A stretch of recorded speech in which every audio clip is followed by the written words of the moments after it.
구원의 은혜 감사하고 또 하나님을 사랑하고 이웃을 사랑하다가 오신 여러분들 환영하고요. 특별히 하나님께서 주시는 새 은혜로 공급받는 시간 되기를 주님의 이름으로 축복합니다. 약 한 100년 전쯤에 미국 동부에 아주 혹심한 눈보라가 몰아쳤습니다. 기차가 달리는데 눈보라가 너무 심하니까 앞이 하나도 보이지가 않아요. 그러니까 기차가 속도를 내지를 못하고 아주 천천히 달릴 수밖에 없는 거예요. 그런데 승객 중에 갓난 아기를 아는 한 여인이 있었습니다. 이 여인은 자신이 내려야 될 역에서 제대로 내려야 되니까 계속해서 창문을 쳐다보면서 그 역을 지나치지 않으려고 신경을 쓰고 가고 있었어요. 근데 한 신사가 그 여인을 보니까 너무 안타까운 거예요. 부인, 걱정하지 마세요. 내가 어디서 내려야 되는지 알려드릴게요. 기차가 어느 역에 멈추어 섰습니다. 이 신사가 이 여인에게 말합니다. 부인, 지금 여기에서 내리세요. 이 여인이 정말 감사의 마음을 담아서 고맙다고 하는 표현을 여러 번 하고 아기를 안고 내렸습니다. 그런데 그 다음 정거장에서 신사는 머리를 감싸면서 울부짖기 시작했습니다. 왜 그랬을까요? 여인이 내려야 될 역은 지금 이 역이었어요. 이 신사조차도 눈보라가 너무 심해가지고 기차역이 아닌 곳에 기차가 잠시 정차했던 것을 모르고 그 여인을 내리게 했던 거예요. 잘못 알려준 거예요. 심한 눈보라가 몰아치는 그 벌판에 내린 그 여인과 그 아기, 어떻게 되었을까요? 이튿날 여인이 내린 철길 옆에는 어린 아이를 아는 여인의 모습을 한 눈덩이가 발견되었다고 하는 겁니다. 사랑하는 여러분, 사람에게 길을 잘못 알려주는 것이 얼마나 무섭고 비극적인 일인지 모릅니다. 그런데 그것보다 더 끔찍한 일은 영혼을 잘못 인도하는 일입니다. 오늘날 적지 않은 사람들이 이 길이 맞는 길이니까 이 길로 따라오세요 하면서 사람들을 데리고 가려고 합니다. 그래서 정말 맞는 길입니까? 물으면 글쎄 내 앞에도 이 길로 갔고요. 사람들이 지금도 이 길로 가고 있고 그래서 나도 가는 거니까 그냥 따라와요. 아무 말 하지 말고 따라와요. 이렇게 따라오게 합니다. 근데 그 길이 죄의 길인지 멸망의 길인 줄도 모르고 그렇게 한다는 거예요. 여러분, 이 일이 얼마나 끔찍하고 안타까운 일인지 몰라요. 죄의 창시자는 사탄이고 인류 최초의 범죄자는 아담과 하와입니다. 그런데 그 죄가 우리에게까지 지금 미치게 되었다고 하는 거예요. 구약의 역사는 죄와 심판의 역사입니다. 하나님께서 아담과 하와를 에덴에서 쫓아내셨어도, 홍수로 노아의 시대를 심판하셨어도, 소돔과 고모라를 불태우셨어도 죄의 뿌리까지 없어지지는 않았다고 하는 거예요.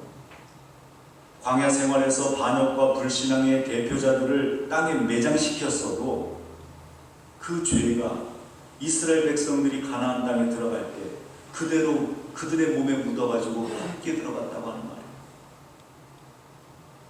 율법적인 심판은 인간의 죄악을 더욱더 키울 뿐이었지 죄의 근본적인 문제를 해결하지 못했다고 하는 겁니다. 그러니까 결국 구약의 결론은 뭐냐? 심판으로는 인간을 구원하지 못한다는 겁니다. 형벌로는 세상을 아름답게 하지 못한다고 하는 것입니다. 그래서 하나님께서는 인류를 구할 수 있는, 인류를 죄로부터 돌이켜서 구원하실 수 있는 새로운 방법을 찾으셨는데 그게 뭐라고요? 예수 그리스도. 예수 그리스도의 십자가라고 하는 것입니다. 자, 오늘은 사순절기 중에서도 종려주일로서 예수님께서 십자가를 지시러 예루살렘에 나귀를 타고 들어가신 것을 기념하는 종려주일입니다.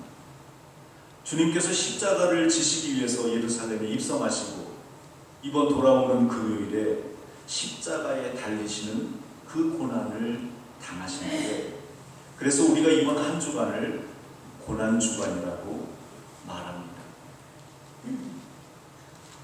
우리가 아이를 키우다 보면 공부를 알아서 잘하는 아이도 있지만 공부를 그렇게 그닥 좋아하지 않는 아이들은 어떻습니까? 아무리 공부하라고 잔소리해도 학원 보내도 성적 나쁘다고 매를 대도 아이가 공부를 해요, 안 해요? 다 하죠? 안 해요. 맞는다고 이 아이가 정신 차리지 않는다고 하는 거예요. 그런데 이 아이가 정말 내가 공부 안 하면 내 인생이 뭐가 될까? 정말 비참해지겠구나. 이걸 깨닫게 되면 그때부터 공부를 하지 말라고 해도 하게 된다고 하는 말이에요. 사람들도 마찬가지라고 하는 겁니다. 아무리 인생의 가시와 역경으로 하나님에게 매맞고 죄 지은 대가로 우리가 고생을 해도 아예 그거 무서워가지고 하나님께 나오지 않는다는 거예요. 그런데 내가 지은 죄가 너 얼마나 나를 비참하게 했는지, 내 주위 사람들을 얼마나 힘들고 아프게 했는지 그것을 알고 깨닫고 회개할 때에 하나님께 나오게 된다고 하는 말이에요. 성경에는 회개에 대한 말씀이 많이 나옵니다. 하나님께서는 이사야 선지자를 통해서 이사야 55장 말씀에 악인은 그 길을, 불의한 자는 그 생각을 버리고 여호와께 돌아오라. 그리하면 그가 긍휼히 여기시리라. 이스라엘 백성들을 회개로 초대하십니다. 세례 요한은 마태복음에서 그러므로 회개에 합당한 열매를 맺으라 이렇게 말했고, 예수님께서도 내가 의인을 부르러 온 것이 아니라 죄인을 불러 회개시키러 왔노라 하시면서 누가복음 13장 2절부터 5절에 보면 너희도 회개치 않으면 다 이와 같이 망하리라 이렇게 말씀하십니다. 이렇게 하나님께서는 우리 인간들에게 강력하게 회개를 요구하십니다. 심판 대신 회개를 요구하시지만 어떻게 요구하시냐면 너희들 회개하지 않으면 아주 혼내줄 거야. 빨리 회개해. 이런 강압식이 아니라 오히려 하나님께서는 우리가 깨닫는 방법을 택하셨어요. 깨닫는 방법. 그래서 독생자이신 예수님, 그 예수님이 내 죄를 대신 지고 십자가에 못 박혀 죽게 하셨다고 하는 말. 그래서 누구든지 자신의 죄를 돌아볼 때 정말 내가 지은 죄가 내 인생을 비참하게 했을 뿐만 아니라 죄가 없으신 우리 예수님을 내 죄 때문에 저렇게 험한 십자가 고통을 당하고 죽으시게 만들었구나. 이것을 우리가 깨닫게 될 때에 우리는 눈물을 흘리면서 마음으로부터 우러나오는 진정한 회개를 하게 하신다고 하는 말입니다. 사랑하는 여러분, 하나님께서 우리에게 사순절로 마음을 예비시키시고 종려주일과 고난주간을 맞이하게 하신 이유가 바로 이것입니다. 만약 내가 세상의 길, 죄의 길을 쫓지 않았다고 하면 예수님께서 저 처참하고 고통스러운 십자가를 지시고 저 위에 달리실 필요가 없으셨을 것이라고 하는 말입니다. 혹시 우리 중에 설마 나 한 사람, 바로 나 때문에, 내 죄 때문에 십자가에 달리셨을까? 세상에 저 수많은 죄 지은 사람들을 위해서 지셨겠지, 이렇게 생각하는 분이 있다면 그분은 나를 구원해 주시려고 손을 내밀어 주신 주님의 피 묻은 손을 거절하는 것이 되는 것입니다. 이 시간 우리가 마음문을 열고 나를 회개케 하시려고 대신 처참한 십자가를 지신 주님의 고통을 돌아보기를 원합니다. 주님께서 그 십자가에서 겪으셨던 그 쓰라린 고통을 이 시간 나누려고. 예수님께서는 골고다 언덕으로 끌려가셔서 십자가에 못 박혀 나무에 매달리셨습니다. 여러분, 골고다 많이 들어보셨죠? 히브리어로 골고다, 아람어로 골고다, 라틴어로는 갈보리, 캘보리. 똑같은 말이에요. 똑같은 말인데 언어가 다를 뿐이에요. 뜻은 해골, 두골이라고 하는 뜻입니다. 교부인 제롬은 그곳에 사용된 사람들의 해골이 많았으므로 골고다라고 하는 이름이 붙여졌다, 이렇게 얘기했는데, 근래 들어서는 그 산 모양이 사람의 해골같이 생겼기 때문에 그런 이름이 붙여졌다 하는 게 좀 더 견해가 우세합니다. 그러니까 이곳 예루살렘 밖 두개골과 같이 생긴 그곳, 언덕이 마치 해골과 같이 생겼는데, 큰 길가이기 때문에 예루살렘 시내 어디서든지 그 처형하는 광경을 누구나 다 볼 수 있었다고 하는 거예요. 즉 예수님은 누구나 다 높이 볼 수 있도록 높이 들렸고, 신명기 21장 22, 23절에 보면 죽을 죄를 지어서 처형된 사람의 주범은 나무에 매달아 두어야 됩니다. 나무에 달린 사람은 하나님께 저주를 받은 사람이기 때문입니다. 이 말씀에 기록된 것처럼 예수님의 죽음은 죽을 죄를 지어서 하나님께 저주를 받은 인간의 모습을 대표하시는 그런 죽음이었다고 하는 말입니다. 자, 이 시간 그 언덕에서 십자가에 못 박혀 고통을 당하신 주님의 고통은 어떠셨을까요? 주님의 고통을 이 시간 살펴볼 때 저와 여러분이 주님께서 당하신 고통의 100만 분의 1이라도 정말 느낄 수 있게 되기를 바랍니다. 먼저 육체적인 고통입니다. 주님께서 당하신 육체적인 고통, 얼마나 힘드셨을까? 무엇보다 부자연스러운 상태에서 느끼는 심하디 심한 고통을 주님께서는 느끼셨다고 하는 겁니다. 사람은 머리를 하늘에 두고 또 곧게 서서 다니고 일할 때나 앉을 때나 바른 자세를 해야 힘들지 않게 됩니다. 어때요, 여러분? 베개 하루만 잘못 베고 자도 어떻습니까? 너무너무 고통스럽습니다. 아무것도 아닌 것 같은데 너무너무 힘들어요. 사람의 몸의 자세가 부자연스러울 때 당하는 그 고통은 말로 하기가 어려울 만큼 힘이 든다고 합니다. 주님께서는 십자가를 지실 때 손발을 묶고 편안한 상태가 아니라 계속 서 계신 상태에서 내가 움직일 수도 없는 이런 상황 가운데서 겪는 그 고통으로 인해서 생리적인 굉장한 고통을 겪으셨다고 하는 거예요. 또한 맑은 정신으로 당하는 고통을 우리 주님께서는 당하셨다는 거예요. 여러분, 머리라든지 심장이라든지 이런 극부에 어떤 흉기를 대거나 하면 죽겠지만, 그런 곳이 아닌 생명에 직접 관계되지 않은 신체 부분 중에 손이라든지 발이라든지 이런 데서다가 못을 박아요. 그때 느끼는, 생리적으로 느끼는 그런 고통은 더욱더 어렵다고 하는 거예요. 왜요? 맨정신에 그런 고통을 당해야 됩니다. 마치 암 환자들이 얼마 동안은 고통을 모르다가 마지막 순간에 엄청난 고통을 당하는 것, 그 가장 큰 이유가 왜 힘드냐면 맑은 정신으로 고통을 당하기 때문에 어렵다는 거예요. 예수님의 십자가의 고통은 바로 그렇게 맑고 깨끗한 정신으로 그 모든 고통을 다 느끼셨다고 하는 겁니다. 또한 장시간의 고통입니다. 예수님께서는 오늘 우리가 읽은 말씀처럼 오전 9시부터 오후 3시까지 몇 시간이에요? 장장 계산하신 거죠? 장장 6시간 동안 주님께서는 물과 피를 그 십자가 위에서 쏟으셨다고 합니다.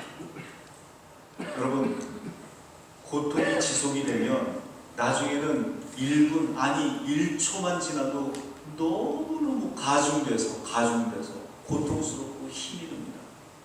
우리 주님께서는 6시간 동안 오래 달려 계셔서 그 상처가 노출되어서 붓고 아프고 썩고 상해서 그 고통은 극심했을 거라 이 말입니다. 갈수록 고통이 되어 더해지는 장시간의 고통이었다고 합니다. 또한 주님께서는 살이 썩어지는 고통을 당하셨습니다.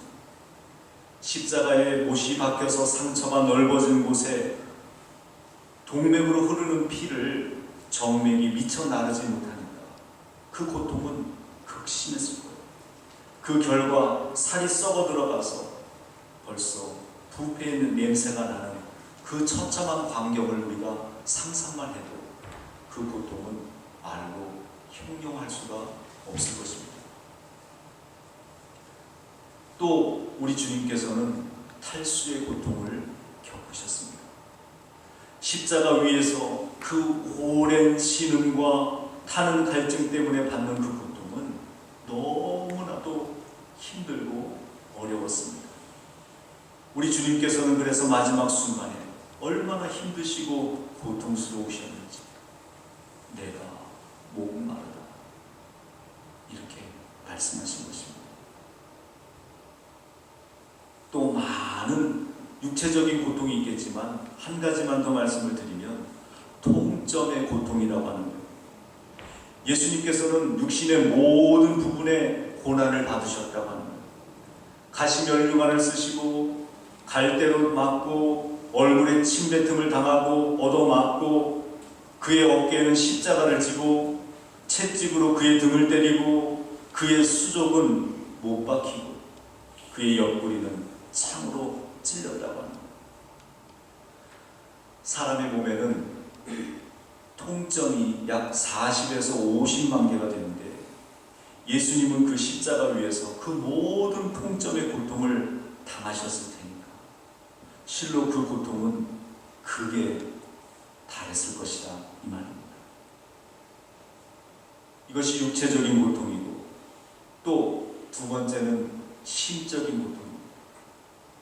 십자가를 지시면서 우리 주님께서 겪으신 육체적인 고통보다 훨씬 더 어렵고 힘들었던 것이 바로 우리 주님께서 겪으신 심적인 고통이었다고 하는 거예요. 여러분들 다 경험하셨을 거예요. 우리가 정말 극심한 심적인 고통을 겪을 때 차라리 내가 아프고 말지, 내가 조금 어디 힘들고 아픈 게 낫지 정신적으로 고통스러운 거 참을 수 없겠다, 너무 힘들다 하는 거 많이 경험하셨을 거예요. 이게 몇 배 더 괴로운 거구나 경험하신 분들은 다 아실 겁니다. 우리 주님께서 바로 그 아픔을 경험하신 겁니다. 먼저 우리 주님은 주님의 정체성을 부인하는 사람들로부터 심한 굴욕을 당하셨다고 합니다. 예수님은 선지자 직분을 감당하셨는데 선지자 직분에 대해서 사람들이 이렇게 조롱합니다. 그리스도야, 네가 선지자니? 너를 치는 자가 누군지 알겠네? 조롱하는 거예요. 앞으로 너한테 무슨 일이 일어날지 다 알겠네? 선지자로 왔다고 웃기지 마 하는 말이죠. 제사장 직분에 대해서 제사장이 제사를 직전해야 되는데 제물이 된 것에 대해서 조롱을 하죠. 왕의 직분에 대해서 뭐라고 기록되어 있습니까? 예수님의 죄명이 뭐예요? 유대인의 왕이잖아요. 십자가 위에 붙어있는 그 죄목이 유대인의 왕이에요. 놀립니다. 유대인의 왕이여 평안하냐? 침을 뱉고 조롱하며 때립니다. 만약 여러분의 자녀가 여러분에게 당신이 내 아비요? 내 어미요? 이런 얘기를 듣는다면 여러분 어떻습니까? 그 고통이 얼마나 괴롭고 얼마나 힘들겠어요. 또 여러분에게 도움을 받고 은혜를 받은 사람이 여러분에게 당신 날 도와줬다고? 정신병자야? 당신 사기꾼 아니야? 이렇게 얘기한다면 그 굴욕이 얼마나 심하겠느냐 말이에요. 우리 주님께서는 바로 우리에게로부터 받으신 그 굴욕이 그런 굴욕이었다고 합니다. 또한 우리 주님께서는 모든 종류의 사람으로부터 고난을 받으셨어요. 제사장, 장로, 왕, 총독, 관원, 군인, 강도, 지나가는 행인, 그 모든 사람에게 이런 고난을 당하셨다고 합니다. 시편 42편 9절에 보면 어찌하여 하나님께서는 나를 잊으셨습니까? 어찌하여 이 몸이 원수에게 짓눌려 슬픈 나날을 보내야만 합니까? 원수들이 날마다 나를 보고 내 하나님이 어디 있느냐 하고 빈정대니 그 조롱소리가 나의 뼈를 부수는구나. 이 말씀은 주님의 십자가 고난을 미리 예고하면서 주님의 심경이 이러할 것이라고 묘사를 하고 있는 말씀이에요. 오늘 우리가 읽은 본문 마태복음 27장 46절에 보면 주님께서는 참을 수 없는 그런 고통 가운데 그 십자가 위에서 이렇게 절규하십니다. 엘리 엘리 라마 사박다니. 이 뜻이 무엇입니까? 나의 하나님 나의 하나님 어찌하여 나를 버리시나이까. 이 말씀입니다. 십자가를 지신 날 우리 예수님은 인간이 맛볼 수 있는 모든 심적인 고통을 다 맛보셨다고 하는 겁니다.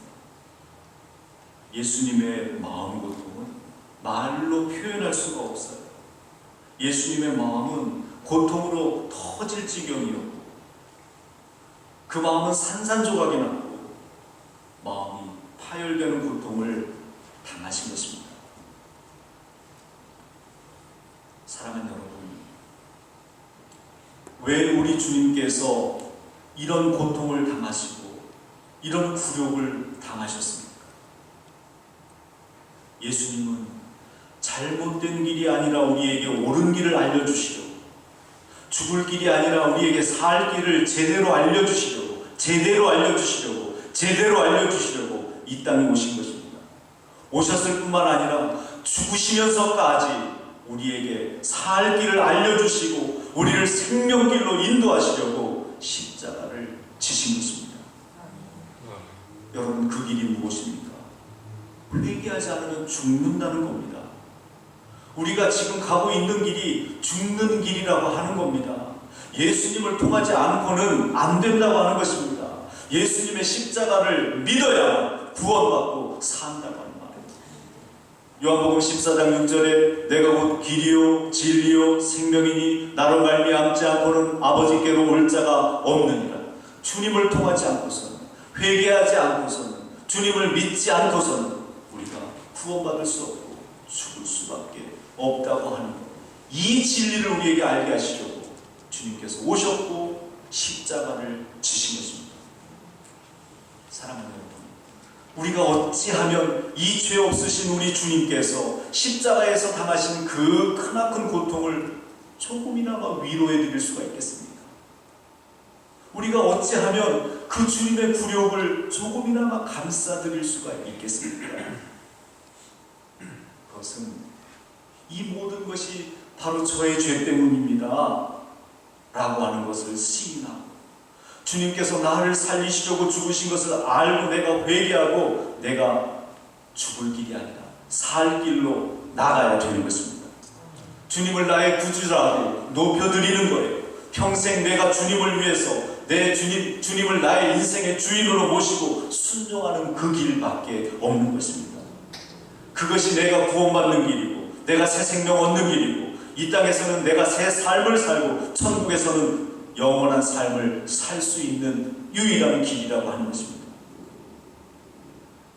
이번 주간 우리 교회는 고난주간 특별 새벽 기도회를 갖습니다. 바라기는 죽는 길로 가던 우리가 주님 앞에 나와 나의 죄를 깨닫는 시간 되길 바랍니다. 나의 죄를 깨닫는 시간 되길 바랍니다. 나의 죄를 깨닫는 시간. 예수님의 십자가의 고난과 십자가 은혜를 생각하고 그 주님의 십자가를 붙들고 기도하고 십자가로 승리하고 생명길 가는 저와 여러분 되기를 바랍니다. 로마서 8장 1절에 그러므로 이제 그리스도 예수 안에 있는 자에게는 결코 정죄함이 없나니 이는 그리스도 예수 안에 있는 생명의 성령의 법이 죄와 사망의 법에서 너를 해방하였음이니라. 아멘. 여러분, 세상에서 회개를 가장 많이 하는 사람을 뭐라고 부르는지 아세요? 성자라고 부릅니다. 회개를 많이 하는 사람은 죄인이 아니라 성자라고 부릅니다. 세상에서 회개를 제일 많이 하는 사람을 성자라고 부릅니다. 이런 역설적인 말이 있어요. 그러므로 그리스도 예수 안에 있는 자에게 결코 정죄함이 없나니 바로 나의 죄 때문에 십자가를 지신 주님 앞에 회개함으로 나와 생명길을 온전히 가는 저와 여러분 되시기를 주님의 이름으로 축원합니다. 기도하겠습니다.